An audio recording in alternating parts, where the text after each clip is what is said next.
Добър ден, уважаеми дами и господа! Това е видеокаста на кантора юсауто и неговия първи епизод. Целта на въпросното видео е да ви запознаем с новостите в интелектуалната собственост не само в Република България, но и в международен план.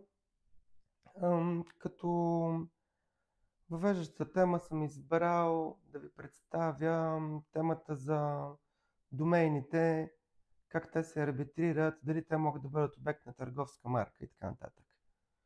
По мое впечатление като юрист в България съществува една празнота относно темата арбитриране на търговски марки и домейни, една законодателна празнота. И защо казвам всичко това? Оказва се, че в национален план домейните от първо ниво се арбитрират чрез една арбитражна комисия. Даже това не е арбитражен съд адхок или арбитражен съд институционален такъв, който е администриран от фирмата Регистър БГ. Аз смятам, по мое мнение, че няма как една фирма да извършва това арбитриране на тези домейни, защото първо това нещо не е законодателно уредено и второ се оказва, че на тази база възникват доста колизии от съдебен характер. Какво имам предвид? Въпросният арбитражен съд организира едно производство пред себе си, което се извършва на базата на общи правила на въпросната арбитражна комисия.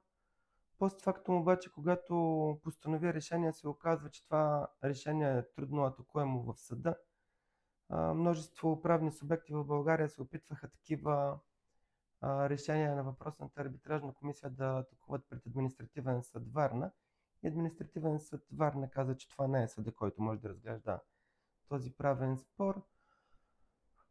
Други правни субекти се опитваха да атакуват въпросните решения пред Върховен касационен съд и Върховен касационен съд многократно се произнесе, че всъщност решенията на въпросната арбитражна комисия са едно правно нищо.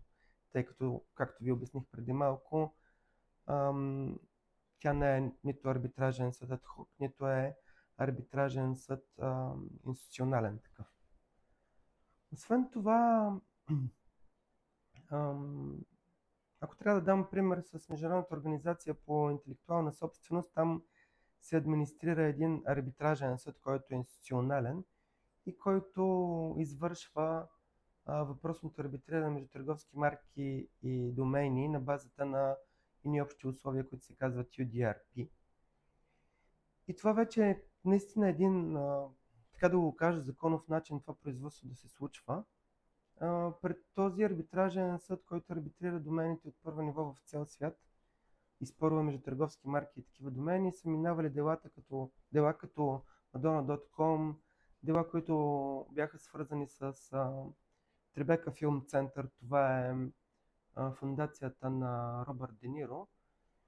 И тези двата случая приключиха в полза съответно на Мадона и на Робърт Де Ниро, защото те доказаха, че имат предходни търговски марки и съответно добросъвестните притежатели на домейните загубиха тези домейни и те бяха прехвърлени към Мадона, съответно към Трибека Филм Център.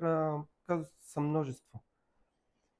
И идеята на този каст беше да ви кажа, че по мое мнение в България също трябва да бъде организиран чисто законово един арбитражен съд, който според мен трябва да бъде или институционален под формата на БТПП, защото вие знаете, че там арбитражният съд е един от най-престижните в България, или такъв съд да бъде организиран към патентно ведомство, тъй като логиката сочи, че обикновенно едно патентно ведомство в лицето на Международната организация по интелектуална собственост, както ви казах, арбитрира подобни спорове. Надявам се българският законодател да погледне в тази насока, да има по-голяма адекватност, защото се оказва, че липсата на една такава точна законодателна рамка лишава България от инвестиции в областта на високите технологии и оттам нашия бизнес, нашата правна среда,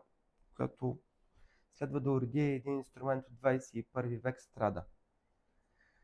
Както ви казах, ние се стараем все пак тези видеа да бъдат кратки, да дават някаква обща информация. Аз не искам да влизам в някаква дълбочина, така че ако желаете да получите по-детайлна информация по темата, влезте на страниците на кантора YousAutor. Там ще видите множество статии в областта на арбитрирането между търговски марки и домейни. Така че, до скоро!